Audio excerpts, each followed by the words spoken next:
णमो अरिहन्ताणं णमो सिद्धाणं णमो आयर्याणं णमो वज्रायाणं णमो लोयेशवशाहुडम् मोक्षमार्गस्य नेतारं भेत्तारं कर्म भूभृताम् ज्ञातारं विश्वतत्त्वानां वंदे तद्गुणलब्धये।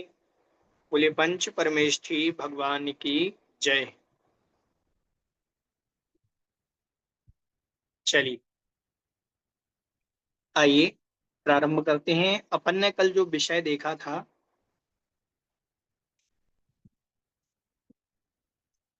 कल अपना विषय चल रहा था कि सबसे पहले तो स्वामित्व की बात चल रही है। अलग अलग मार्गणाओं में अलग अलग स्वामी पने से कथन यहाँ पर किया गया था। किस मार्गणा से सम्यक्त्व का स्वामी कौन है।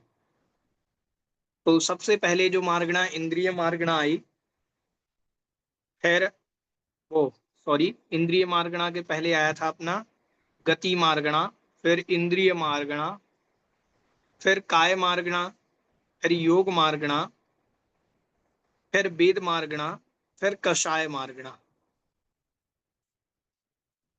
ठीक है, यहां तक अपन ने कषाय मार्गणा तक पढ़ लिया था शायद, है ना। अब आते हैं ज्ञान मार्गणा, पेज नंबर 17। और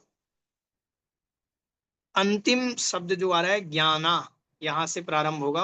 18 नंबर पेज से ही मान के चलें। पेज नंबर 18 निकाल लें।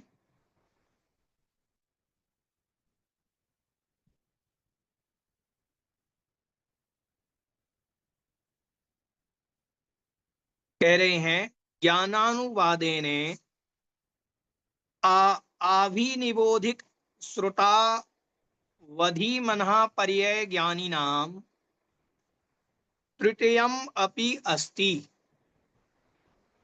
ज्ञानानुवादेने, ज्ञानानुवाद की अपेक्षा से, मतलब ज्ञान मार्गणा की अपेक्षा से।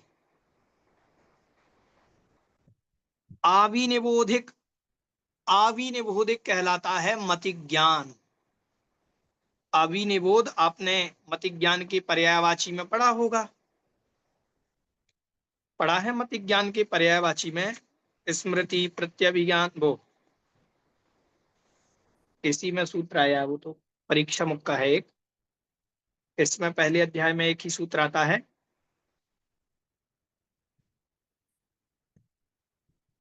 मति स्मृति संज्ञा चिंता अभिनिबोध, अभिनिबोध आता है ना। चिंता अभिनिबोध इत्यनर्थांतरम, ये अनर्थ वाले हैं, मतलब पर्यायवाची है। ठीक है, तो आविनिबोधिक मतलब कहलाता है मति ज्ञान। श्रुत मतलब श्रुत ज्ञान। अवधि मनहा पर्याय ज्ञानी नाम, अवधि ज्ञान और मनहा पर्याय ज्ञानियों के तृतीयम अपि अस्ति, तीनों ही सम्यक दर्शन हो सकते हैं। औपसमिक, छायोपसमिक और छायिक। केवल ज्ञानी नाम छायिकम एव, और केवल ज्ञानियों के छायिक सम्यक दर्शन ही मात्र होता है। अब संयमानुवाद की अपेक्षा से कथन करते हैं। संयम मार्गणा, संयमानुवादे ने, संयम अनुवाद की अपेक्षा से, संयम मार्गणा की अपेक्षा से सामायिक छेदोपस्थापना संयतानाम तृतीयम अपि अस्ति। सामायिक छेदोपस्थापना, सामायिक नाम के चारित्रधारी छेदोपस्थापना नाम के चारित्रधारी और असंयता नाम, असंय सॉरी असंयत ही निकलेगा शायद, नीचे क्या लिया है हिंदी अर्थ में,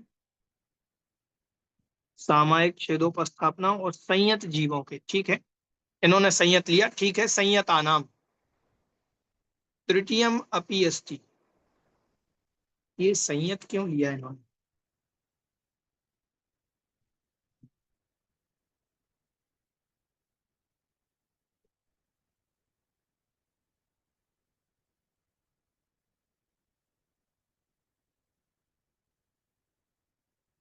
ठीक है, सॉरी, ये जो संयत अलग से शब्द नहीं है, ये सामायिक संयत और छेदोपस्थापना संयत ऐसे लगाना चाहिए, ठीक है, सामायिक छेदोपस्थापना संयता नाम, मतलब सामायिक संयमी के और छेदोपस्थापना संयमी के। संयमी मतलब चारित्री, 5 प्रकार के चारित्र कहे गए हैं, आपने पढ़े होंगे तत्वाल सूत्र जी में 9वें अध्याय में, सामायिक छेदोपस्थापना परिहार विशुद्धि सूक्ष्म सांपराय यथाख्यात मिति चारित्रम, ठीक है, तो सामायिक चारित्र और छेदोपस्थापना चारित्र वाले जो हैं उनके तृतीयम अपि अस्ति, तीनों ही सम्यक दर्शन होते हैं, ठीक है, परिहार विशुद्धि संयता नाम औपसमिकम नास्ति, परिहार विशुद्धि संयत के जो है औपसमिक सम्यक दर्शन नहीं होता। अब औपसमिक सम्यक दर्शन परिहार विशुद्धि वाले के क्यों नहीं होता, कोई बता सकेगा?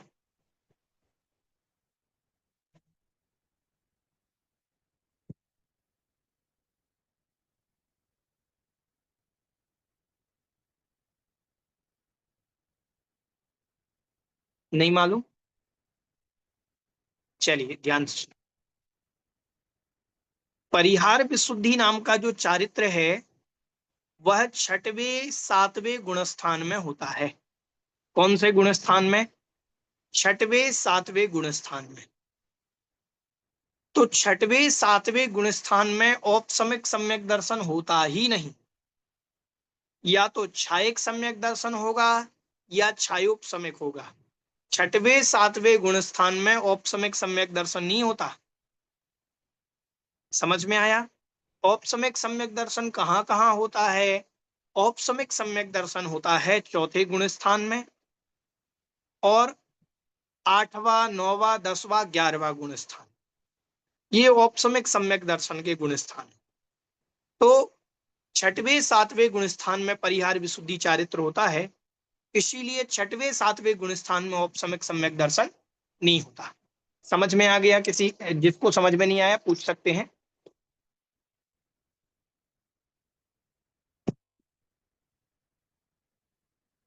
हाँ जी, रुचि जी आपको अनम्यूट किया जा रहा है। जय जी भैया जी। हाँ भैया जी, जी, जय जी। औपसमिक सम्यक दर्शन आपने बताया चौथे, पांचवे, आठवें, नौवे और 11वें गुणस्थान में।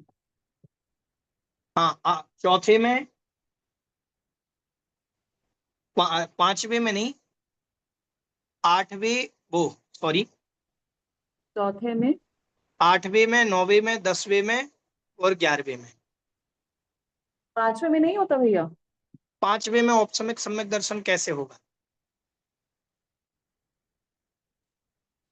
और भैया मनः पर्याय ज्ञानी जो जीव हैं उनको औपसमिक सम्यक दर्शन कैसे बनेगा? मनःपर्याय ज्ञानी के औपसमिक सम्यक दर्शन क्या दिक्कत है? मनःपर्याय ज्ञानधारी मुनिराज गुणस्थान कौन सा? छठवां सातवां। हम्म। अच्छा। हाँ, और उनके औपसमिक सम्यक दर्शन पूछा है। हाँ, औपसमिक। सामान्यतया तो छठवां सातवां गुणस्थान, जब उपसम श्रेणी चढ़ेंगे मनःपर्याय ज्ञानधारी मुनिराज तो उनके उपसम सम्यक दर्शन बन जाएगा। अच्छा, वैसे नहीं बनेगा, छठे सातवें हाँ, गुणस्थान वैसे में नहीं होता बने। है। 1 मिनट आप लोग रुके थोड़ा सा। ठीक है, समझ में आ गया? और भैया पांचवें गुणस्थान में औपसमिक इसलिए नहीं बनेगा क्योंकि वो संयमा संयम गुणस्थान है। हाँ, देखिए क्या होता है, या तो प्रथमोपसम प्राप्त करता है या द्वितीयोपसम, सम्यक दर्शन के हम्म। दो। हम्म। प्रथमोपसम जब प्राप्त करता है तो चौथे गुण स्थान में आता है। और द्वितीयोपसम में जब प्राप्त करता है 7 प्रकृतियों का उपसम करके, तो वो द्वितीयोपसम होता है 8वें, 9वें, 10वें और 11वें गुण स्थान तक, इस ऐसे इस कारण। ठीक है भैया। ठीक है, चलिए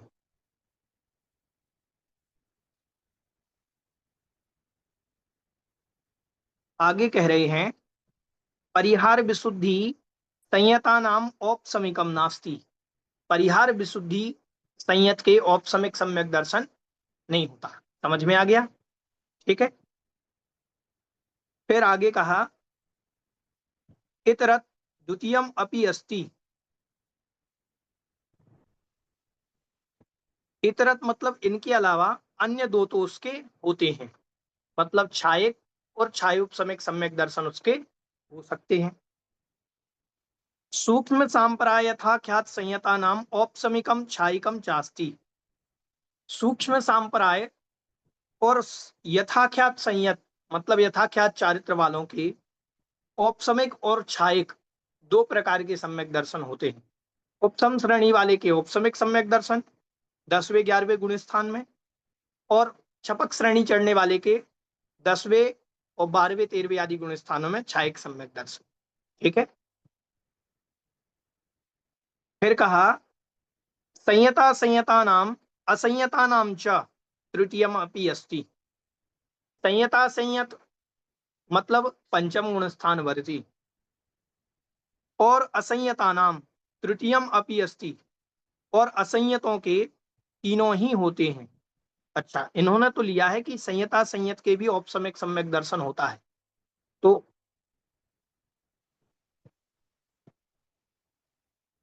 पहले गुणस्थान से सीधे 5वें गुणस्थान में जाया जाता है, ऐसा प्रकरण आता है एक स्थान पर। पहले गुणस्थान से डायरेक्ट जिन जिन गुणस्थानों में जा सकते हैं वो मैं आपको बताता हूं, थोड़ा समझे।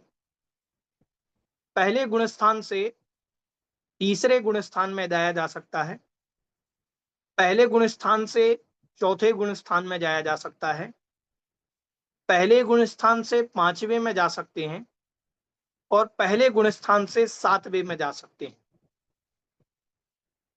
तो पहले गुणस्थान से गमन की जो प्रक्रिया है, तीसरा, चौथा, पांचवा और सातवां, इन गुण स्थानों में ही पहले गुण स्थान से डायरेक्ट जा सकते हैं। तो हो सकता है, ये मुझे विषय स्मरण में नहीं आ रहा है, या इन्होंने कोई टिप्पण में दिया हो तो देखना पड़ेगा।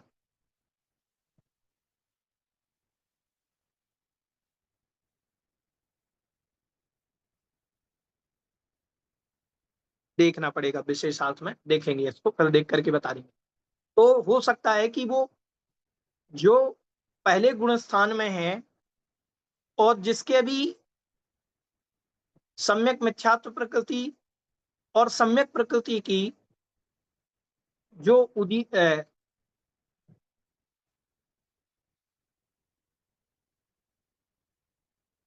उद्वेलना है वह नहीं हुई है, तो उसके 7 प्रकृतियों के उपसम के द्वारा वो डायरेक्ट 5वें गुण स्थान को प्राप्त कर सकता है। नहीं आया समझ में? जिसके अभी 4 प्रकृतियां अनंतानुबंधी, 3 प्रकृतियां मिथ्यात्व सम्यक प्रकृति, अभी सातों का उदय चल रहा है, प्रमुखतया मिथ्यात्व का उदय चल रहा है और गुण स्थान है पहला। अब क्या होता है, जब पहले गुण स्थान में सम्यक प्रकृति सम्यक मिथ्यात्व रूप बदलती है, इसको उद्वेलना कहते हैं, और सम्यक मिथ्यात्व जो है मिथ्यात्व रूप परिवर्तित होती है। उद्वेलना मतलब चोटी, जैसे आप चोटी बनाते हैं आप लोग, तो चोटी में आप 3 हिस्से करते हैं बालों के, और 3 हिस्से करने पर उसको ऐसे मिला करके आप एक चोटी बनाते हैं। समझ में आया? ऐसे ही क्या होता है, पहले गुण स्थान में जाने के बाद सम्यक प्रकृति सम्यक मिथ्यात्व रूप परिवर्तित होती है, सम्यक मिथ्यात्व सम्यक प्रकृति रूप उद्वेलित होती है, उद्वेलना कहते हैं। उद्वेलना कहलाती है ऐसे मिलाना, मतलब जैसे आपने कभी देखा हो, आपने रस्सी बनती देखी हो, कभी साड़ियों से रस्सी बनते, पहले क्या गांव में लोग आते थे तो आपकी पुरानी साड़ियों से रस्सी बना देते थे। मैंने बहुत बचपन में देखा, पहले आते थे लोग, तो वो क्या करते थे, वो साड़ियां लेते थे और उनके 3 हिस्से करते थे, वो मशीन में फंसा करके तो आप ये मान करके चलिए कि आप जब चोटी बनाते हैं तो चोटी के 3 हिस्से करते बालों के, और फिर एक को इस तरफ से गूथा, एक को इस तरफ से गूथा, तो 3 प्रकार के बालों के हिस्से को आपने एक बना लिया, एक चोटी बनाई। ऐसे ही वो जो 3 प्रकृतियां हैं वो उद्वेलित होकर के एक हो जाएंगी, और जब तक उद्वेलना पूर्ण नहीं हुई है तब तक अभी सातों का उदय मान करके चलना, प्रमुखतया मिथ्यात्व का। ये साथ में है लेकिन उद्वेलित नहीं हुई है, मिथ्यात्व के साथ मिथ्यात्व का उदय है प्रमुखतया, ये उद्वेलित हो रही हैं। उद्वेलित जब तक नहीं हुई तो इन 7 प्रकृतियों का उपशम करके पहले से डायरेक्ट चौथे में भी जा सकता है, पहले से डायरेक्ट पांचवें में भी जा सकता है, और पहले से डायरेक्ट सातवें में भी जा सकता है। ठीक है, इस प्रकार से वहां पर संयत और असंयता नाम तृतीयम अपि अस्ति, वो संयता संयता नाम और असंयता नाम, मतलब पंचम गुण स्थान में भी औपसमिक सम्यक दर्शन बन जाएगा। समझ में आया? किसको समझ में नहीं आया?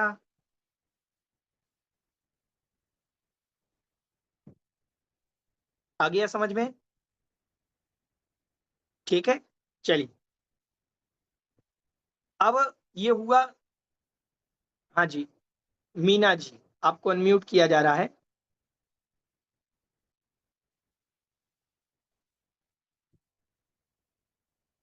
जय जिनेन्द्र भैया जी। हाँ जी, जय जिनेन्द्र। भैया जी एक बार और समझा दीजिए। देखिए, पहले गुणस्थान से डायरेक्ट पांचवें गुणस्थान में जा सकते हैं, क्षयोपम सम्यक दर्शन के साथ भी जा सकते हैं यदि सम्यक प्रकृति का उदय आ जाए,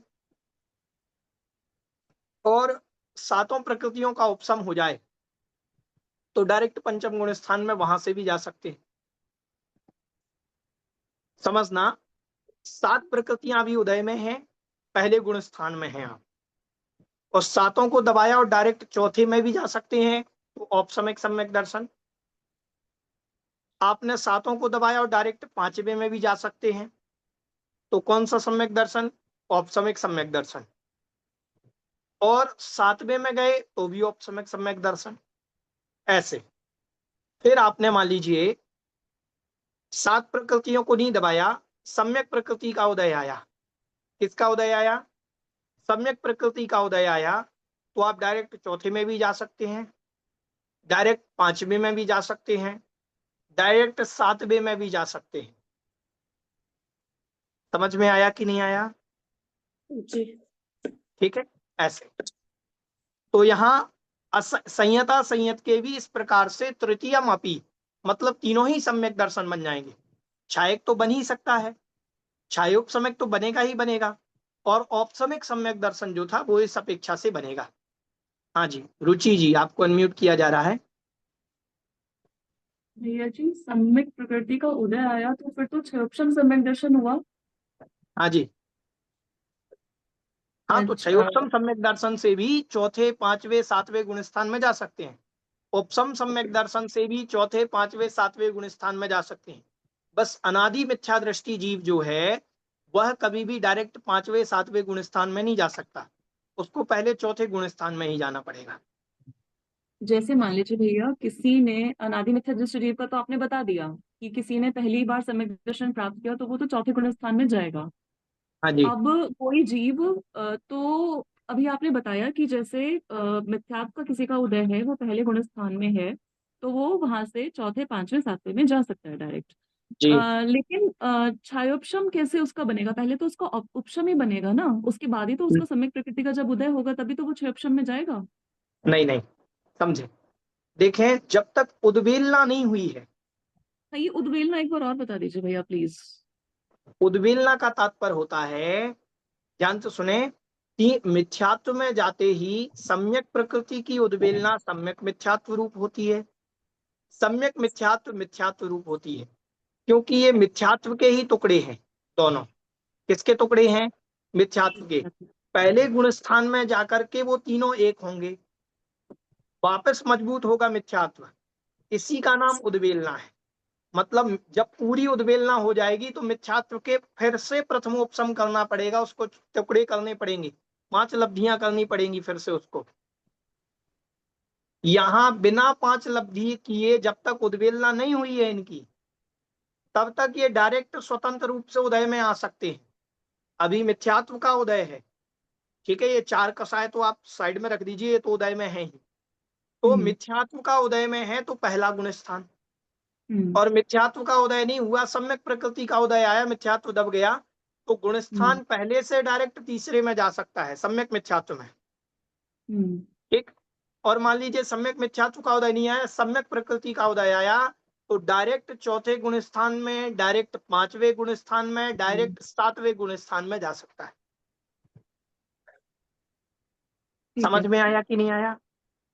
ठीक है, ठीक है ऐसे। भैया जी। हाँ जी। चलिए मनीषा जी।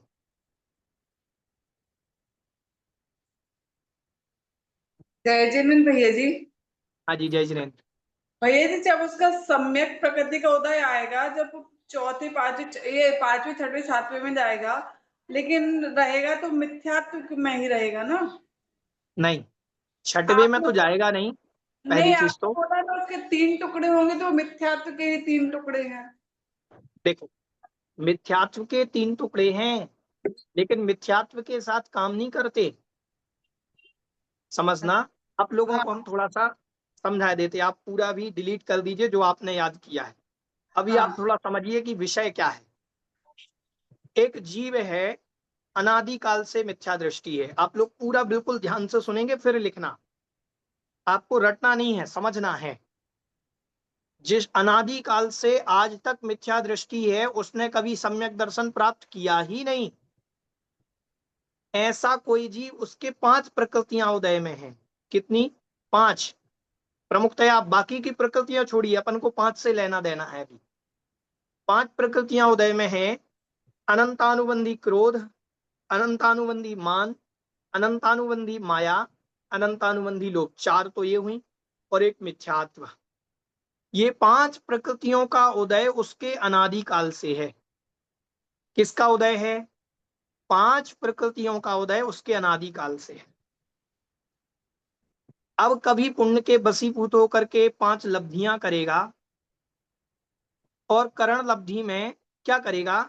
मिथ्यात्व एक साथ, जब अनादिकाल से मिथ्यात्व में डूबा है, किसी भी राजा को जब कमजोर बनाया जाता है तो फूट डाल दो, फूट डालो राज करो, तो उसमें फूट डालनी पड़ेगी, क्योंकि मिथ्यात्व अनादिकाल से मिथ्यात्व के उदय में है, तो ये बहुत मजबूत हो गया, ये टूटेगा नहीं मिथ्यात्व, तो इसमें फूट डालनी पड़ेगी। तो करण लब्धि करेगा जब, तो करण लब्धि में, अंतिम लब्धि में इसके 3 टुकड़े करेगा। किसके 3 टुकड़े करेगा? बोलो। मिथ्यात्व के। अब ये इसको हटा देते हैं अपन, 3 टुकड़े नाम रख देते हैं, एक मिथ्यात्व, एक सम्यक मिथ्यात्व, एक सम्यक प्रकृति। कितने हो गए टोटल? 7। अभी उसके 7 का उदय है, गुणस्थान पहला ही है। अब 7 टुकड़े कर लिए उसने, गुणस्थान पहला ही, विशुद्धि पूर्वक किए हैं, ऐसा नहीं है विशुद्धि नहीं बढ़ रही, विशुद्धि बढ़ती जा रही है, तब उसने 7 टुकड़े कर दिए, मतलब इसके 3 टुकड़े कर दिए, तो 7 का उदय हो रहा है। अब 7 प्रकृतियां जैसे ही और विशुद्धि बढ़ाएगा तो इनको दबाएगा। ये आत्मा में है, आत्मा से गई नहीं, 7 प्रकृतियां दब गई अंतर मुहूर्त के लिए। कितने समय के लिए? अंतर मुहूर्त के लिए। गुणस्थान हो गया चौथा, सम्यक दर्शन हो जाएगा 7 प्रकृतियों के दबने से, औपसमिक सम्यक दर्शन। औपसमिक क्यों हुआ? क्योंकि 7 प्रकृतियों का उपसम हुआ है, दबना हुआ है, तो 7 प्रकृतियों के उपसम से जो सम्यक दर्शन हुआ, उसका नाम हुआ औपसमिक सम्यक दर्शन। समझ में आया? जब 7 प्रकृतियां आप ज्यादा देर दबी नहीं रह सकती, कभी ना कभी तो उदय में आएंगी, तो नियम है अंतर मुहूर्त से ज्यादा दब करके रहती नहीं है, अंतर मुहूर्त बाद कोई ना कोई उदय में आएगा ही आएगा। अब मान लो 7 प्रकृतियों के दबने से गुणस्थान कौन सा बना? चौथा। ठीक। सम्यक दर्शन कौन सा बना? औपसमिक सम्यक दर्शन। ठीक है। अब मान लीजिए मिथ्यात्व प्रकृति उदय में आ गई अंतर मुहूर्त बाद, तो वापस पहले गुण स्थान में पहुंच जाएगा, और जैसे ही पहले पहुंचेगा तो इनका भी उदय आ जाएगा। ठीक, अपन पहले में ना जाकर के वापस चौथे में पहुंच जाओ उपसम सम्यक दर्शन पर। मान लो मिथ्यात्व उदय में नहीं आया, सम्यक मिथ्यात्व, ये मान लीजिए अनंतानुबंधी में से कोई उदय में आ गया, अनंतानुबंधी क्रोध आ गया, मान आ गया, माया आ गई या लोभ आ गया, इन चार में से किसी एक का उदय आ गया, गुणस्थान हो जाएगा दूसरा। गुणस्थान कौन सा हो जाएगा? दूसरा। और जैसे ही दूसरे गुणस्थान में जाएगा, अनंतानुबंधी का उदय हुआ, पीछे पीछे मिथ्यात्व उदय में आ जाएगा, तो गुणस्थान वापस हो जाएगा पहला। समझ में आया? वापस पहुंचते हैं अपन चौथे गुणस्थान में, उपसम सम्यक दर्शन। मान लो अनंतानुबंधी भी उदय में नहीं आई कोई, मान लो सम्यक मिथ्यात्व उदय में आया। कौन उदय में आया? सम्यक मिथ्यात्व प्रकृति उदय में आई, तो गुणस्थान हो गया तीसरा। क्या इससे सम्यक दर्शन है, सम्यक दृष्टि है वो? नहीं, मिले जुले परिणाम हैं। दूध, वो दही गुड़ मिश्रित, ऐसे परिणाम, मिले जुले परिणाम, मतलब सम्यक दर्शन नहीं कहा जाएगा, क्योंकि उसके साथ मिले जुले परिणाम मिथ्यात्व का भी अंश है, तो वो गुण स्थान बना तीसरा। तीसरे से पीछे मिथ्यात्व उदय में भी आ सकता है, तो पहले में चला जाएगा। मान लो मिथ्यात्व उदय में नहीं आया, सम्यक प्रकृति उदय में आ गई, तो वापस चौथे में आ जाएगा। वापस पहुंचते हैं उपसम सम्यक दर्शन पर। मान लो ना मिथ्यात्व उदय में आया, ना सम्यक प्रकृति उदय में आई, ना अनंतानुबंधी उदय में आई। आया कौन? सम्यक प्रकृति उदय में। कौन उदय में आई? सम्यक प्रकृति। सम्यक प्रकृति उदय में आई, तो गुणस्थान चौथा ही रहेगा, सम्यक दर्शन कहलाएगा छायोपसमिक। ये है तो मिथ्यात्व का भाई, लेकिन काम सम्यक्त्व के साथ कर रहा है। किसका भाई है ये? मिथ्यात्व का। काम किसके साथ कर रहा है? सम्यक्त्व के साथ। मतलब सम्यक दर्शन में दोष लगाएगा, निर्मल सम्यक दर्शन नहीं होने देगा, छलमल अवगाढ़ दोष लगाएगा, लेकिन सम्यक दर्शन नष्ट भी नहीं करेगा। समझ में आया? ये होता है सम्यक दर्शन की प्रक्रिया, उपसम क्षय क्षयोपसम की। थोड़ा अपन और समझते हैं। मिथ्यात्व का नाम रखते हैं रावण, सम्यक मिथ्यात्व का नाम रखते हैं कुंभकर्ण, और सम्यक प्रकृति का नाम रखते हैं विभीषण। मिथ्यात्व ऐसा है जो बिल्कुल दमदार है कि हम कह रहे हैं कि हमारे रहते सम्यक प्रकट नहीं हो सकता, राम के पक्ष में मैं बिल्कुल नहीं हूं। कुंभकर्ण जो है सम्यक मिथ्यात्व, वो कह रहा है कि मैं दोनों के पक्ष में हूं। भाई आपने गलती करी है। कुंभकर्ण ने खूब समझाया था रावण को कि तुम गलती कर रहे हो, सीता का हरण करके ले आए पराई स्त्री का, ये गलत बात है, लेकिन मैं तुम्हारा भी साथ नहीं छोड़ सकता, और राम के पक्ष में भी है कि वो बात भी सही है उसकी। तो वो कुंभकर्ण है। विभीषण वो है कि हैं तो रावण के पक्ष के, लेकिन रह किसके साथ रहे हैं? राम के साथ। ये सम्यक प्रकृति, भली रावण के कुल के हो, अब हो तो रावण के कुल के, चाहे राम के साथ रहो, कहलाओगे तो रावण के कुल के ही, तो कुछ ना कुछ दोष रावण वंशी रहेंगे, उसके वंश के तो रहेंगे। ऐसे ही सम्यक प्रकृति है तो मिथ्यात्व का टुकड़ा, लेकिन वो सम्यक दर्शन के साथ काम करते हुए भी सम्यक में दोष लगाता है, लेकिन सम्यक दर्शन नष्ट नहीं होने देता। तो जब भी 7 प्रकृतियों का उपसम होगा, तो उपसम सम्यक दर्शन। जब भी सम्यक प्रकृति का उदय रहेगा, तो क्षयोपसम सम्यक दर्शन। और जब ये 7 प्रकृतियां ही मूल रूप से नष्ट हो जाएंगी, कभी आत्मा में दोबारा आएंगी नहीं, उसका नाम हो जाएगा छायक सम्यक दर्शन। अब समझ में आ गया विषय? नेंद्र, ये जी जो प्रथमोपशम और द्वितीयोपशम सम्यक दर्शन भी ऐसे ही होता है क्या? जैसे ये छाया पश्चिमिक, और मतलब जैसे कि एक सम्यक प्रकृति रहती अगर है तो वो प्रथमोपशम होता है, और वो नहीं रहती तो द्वितीयोपशम थोड़ा मैं ध्यान में नहीं आ रहा मुझे, तो वही है क्या ये चलिए प्रथमोपशम और द्वितीयोपशम? थोड़ा समझ लें, इसको भी समझ लें। हम्म। 1 मिनट।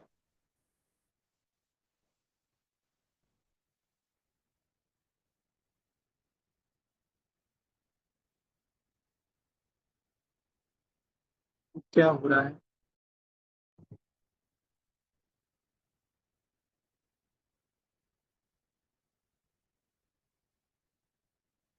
समझें, प्रथमोपसम सम्यक दर्शन क्या है? पहले गुणस्थान से जो भी 7 प्रकृतियों का उपसम करके किसी भी गुणस्थान में जाएगा, चौथे में प्रमुखतया, 5वें या 7वें में, तो उसको प्रथमोपसम कहा जाएगा। और जब उपसम श्रेणी चढ़ता है कोई जीव 8वें 9वें 10वें गुणस्थान में, तो उसको द्वितीयोपसम कहा जाता है। उपसम श्रेणी पर जो 7 प्रकृतियों का उपसम होता है उसको द्वितीयोपसम कहा जाता है। समझ में आया?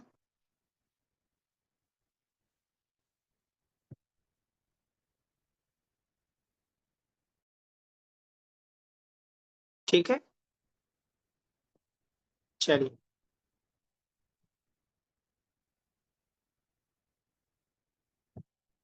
सुशीला जी, आपको अनम्यूट किया जा रहा है। भैया जी द्वितीयोपसम में क्या होगा? द्वितीयोपसम में मतलब जब उपसम श्रेणी चढ़ते हैं हाँ। और जिसके छायक सम्यक दर्शन नहीं है, क्षयोपसम सम्यक दर्शन है, तो उपसम श्रेणी चढ़ने के लिए वो 7 प्रकृति मतलब जो सम्यक प्रकृति उदय में है उसको भी दबाएगा। तो वो सातों को। 7 को दबाना वो द्वितीयोपसम कहलाता है। ठीक है, वो 8वें 9वें 10वें 11वें गुणस्थान तक होता है। तो भैया जी पहले गुण स्थान में भी सातों प्रकृतियों का उपसम होता है? उसको प्रथमों प्रथमोपसम तो कहते हैं। हाँ, और इसमें पहले भी गुण वो। स्थान में तो नहीं होता, पहले गुण स्थान से दबाया जाता है, चौथे में होता है। हाँ मतलब चौथे में।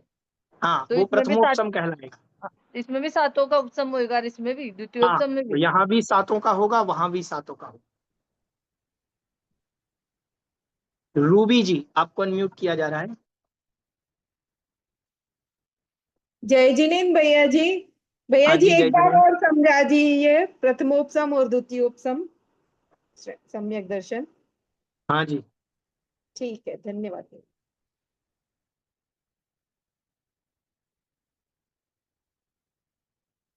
देखिए, प्रथमोपसम तो आप मान करके चलो कि जो मिथ्यात्व गुणस्थान में, पहले गुणस्थान में रह करके जब भी 7 प्रकृतियों का उपसम करेगा और चौथे 5वें 7वें गुणस्थान में जाएगा, प्रमुखतया चौथे गुणस्थान में, तो वो प्रथमोपसम सम्यक दर्शन कहलाएगा। ठीक है, द्वितीयोपसम सम्यक दर्शन क्या है? उपसम श्रेणी चढ़ने से पूर्व 7 प्रकृतियों का जो उपसम किया जाता है, जो क्षयोपसम सम्यक दृष्टि करता है, उसके द्वितीयोपसम सम्यक दर्शन कहलाएगा। समझ में आया कि नहीं आया? ठीक है, ऐसे।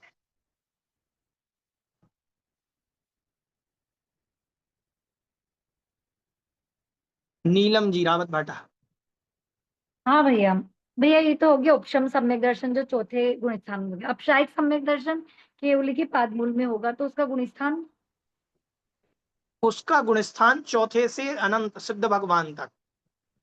वही माना जाएगा ना, क्योंकि केवली केवली हाँ, के केवली। पादमूल में।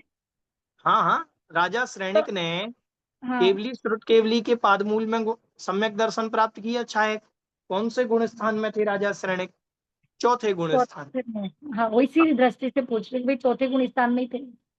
चौथे गुण स्थान से लेकर के सिद्ध अवस्था तक रहता है छायक जी। सम्यक दर्शन।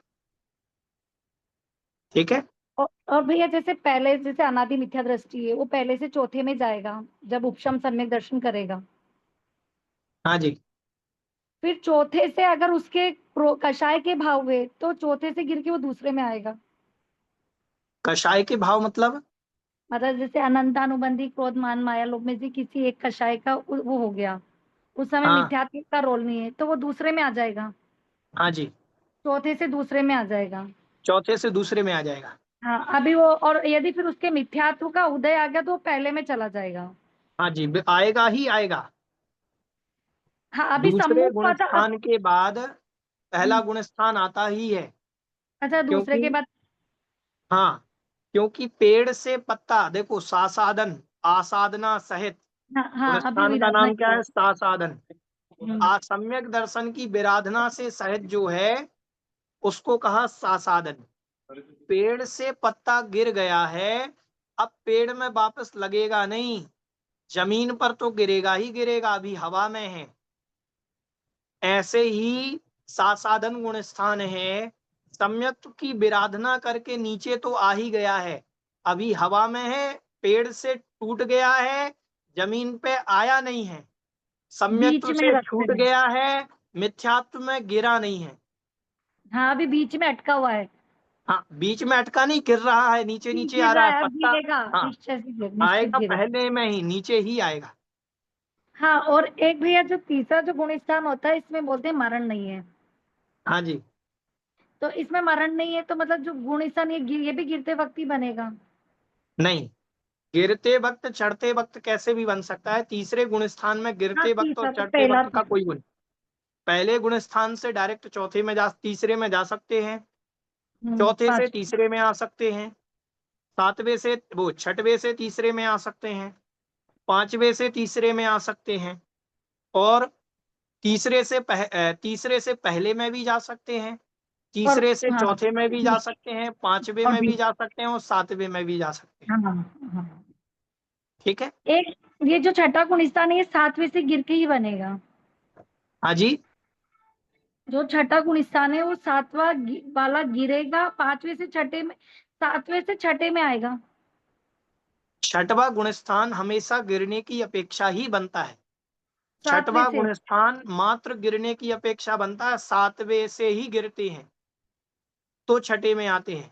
छठवें गुण स्थान में कोई 11वें गुण स्थान से गिर करके डायरेक्ट छठवें में नहीं आ सकता। चौथे में आएगा। चौथे डायरेक्ट चौथे में आ सकता है, लेकिन छठवें में नहीं आ सकता। हाँ छठवें छठवें गुण में। स्थान में गिरने वाला मात्र सातवें से आता है, हाँ और छठवें में जाने की अपेक्षा भी सातवां गुण स्थान ही है। सातवें से छठवें में जाते हैं और छठवें से सातवें में आते हैं, मतलब छठा गुण स्थान ऐसा है, डायरेक्ट छठवें गुण स्थान में सातवां वाला ही जा सकता है, और कोई गुण स्थान वाला छठवें में नहीं जा सकता। तो दोनों दो गुण स्थान मतलब दूसरा गुण स्थान और सातवां गुण छठा गुण स्थान दोनों गिरने की अपेक्षा रहेगा। नहीं नहीं, देखिए दूसरे गुण स्थान से तो ऊपर चढ़ ही नहीं सकते। गिरते वक्त ही बनेगा ना, मेरे कहने का मतलब है कि गिरते वक्त ही दूसरा गुण स्थान बनेगा।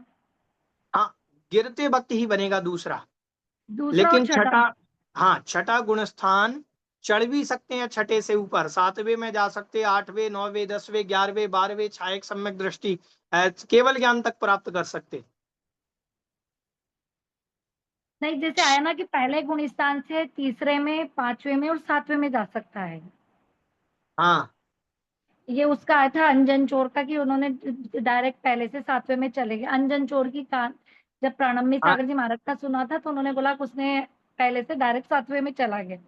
तो हाँ मतलब जी, छठा का अभी तक छठे का उदाहरण नहीं है कि कोई पहले से छठे में जाने का नहीं बन रहा है। यही तो मैं बता रहा हूँ कि हाँ छठे गुण स्थान में मात्र सातवां गुण स्थान वाला आ सकता है, और कोई नहीं आ सकता। हाँ वही गिरने की अपेक्षा ही होगा ना फिर। हाँ, तो गिरने की अपेक्षा बस सातवां वाला ही आ सकता है, और कोई नहीं आ सकता। हाँ लेकिन दूसरे गुण स्थान वाला तो ऊपर चढ़ता नहीं है ना, छठा वाला हाँ तो वो तो, ऊपर चढ़ सकता है। हाँ वो ऐसा ऊपर चढ़ कहना, सकता ये है। हाँ समझे, हाँ ये हाँ समझे। हाँ ठीक। ठीक है। ठीक धन्यवाद देव। हाँ जी, रागनी जी।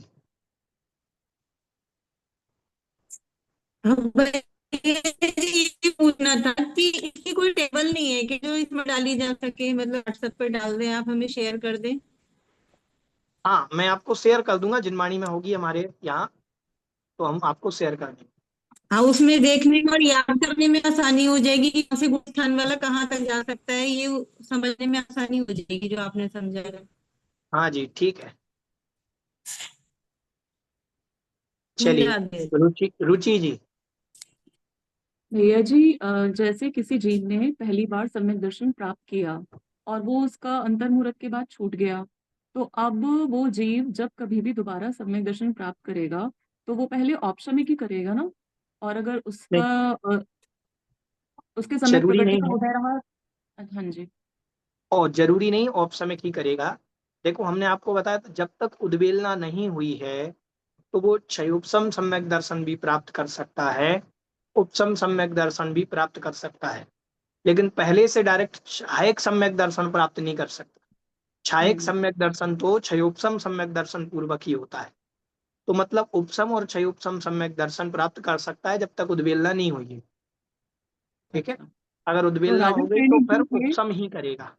तो राजा श्रेणिक जो थे भैया, उनका पहले फिर क्षयोपम सम्यक दर्शन था जो बाद में छायिक में कन्वर्ट हुआ। हाँ जी, बिल्कुल। पहले मिथ्यात्व में थे, मिथ्यात्व के बाद उनने शायद हो सकता है उपसम सम्यक दर्शन प्राप्त किया हो, पर क्षयोपम सम्यक दर्शन, क्योंकि छायक सम्यक दर्शन जो है क्षयोपम सम्यक दृष्टि को ही होता है, उपसम सम्यक दृष्टि को नहीं। ठीक ठीक है है, भैया जी। ऐसे। ठीक है भैया जी। सारिका जी। जय जिनेन्द्र भैया जी। हाँ जी, जय अ, जिनेन्द्र। भैया जी, मैं ये पूछना चाह रही थी कि प्रथमोपशम सम्यक जीव कितनी बार प्राप्त कर सकता है?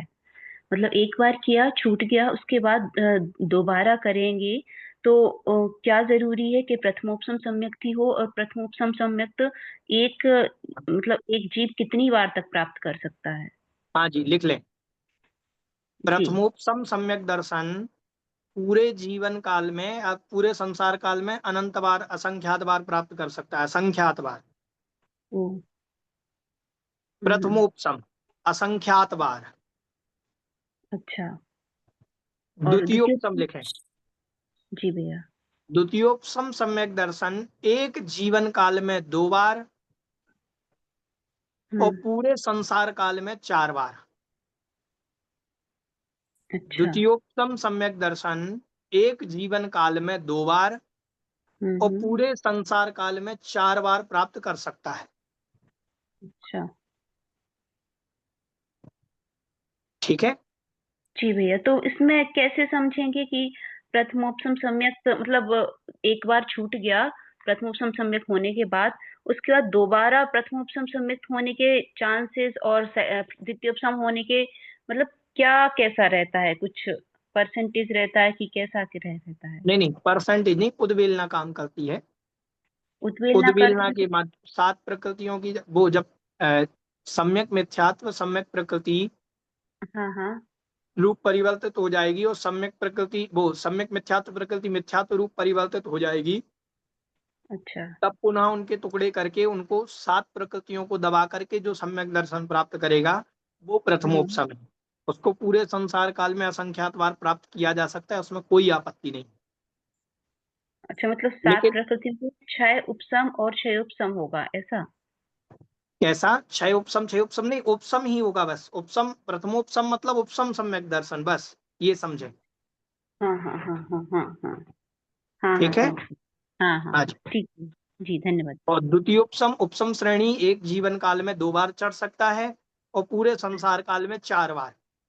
अब फिर जब भी चढ़ेगा तो छायक श्रेणी ही चढ़ेगा, उपसम हम्म। श्रेणी नहीं चढ़ेगा फिर 4 के बाद। जी भैया, धन्यवाद भैया। ठीक है, हाँ जी। चलिए, और भी जिज्ञासा? अनीता जी। यदि क्षयोपस्मिक सम्यक दर्शन में क्या होता है, मतलब 7 प्रकृतियों का क्षयोपशम, उसको ऐसा ही जानने का बस। क्षयोपसम सम्यक दर्शन में सम्यक प्रकृति का उदय, शेष का अनुदय। अच्छा। हाँ, वो मैं कंफ्यूज हो रही थी, उसको मैं द्वितीयोपशम समझ बता, अभी आज बहुत क्लियर बात, बहुत बहुत धन्यवाद भैया जी, बहुत नहीं, बहुत ये तो धन्यवाद। क्लियर होना ही चाहिए आपसे, तो हमने पहले ही सबसे पूछा था कि जब हमने शुरू किया था कि आपको उपसम सम्यक हमने दर्शन क्षयोपसम, तो लास्ट आप ईयर लोगों ने कहा हाँ साधारण सबको भाषा, मालूम है। हाँ मैंने कहा साधारण हमने समझाने लर्न के किया लिए। था ना लास्ट ईयर, साधारण तो सब डेफिनेशन लर्न की थी, लेकिन अभी समझ में आ रहा है कि क्या हाँ है जी, चीज है। धन्यवाद ठीक, भैया जी, धन्यवाद। चलिए आज बस इतना ही, समय अपना हो गया।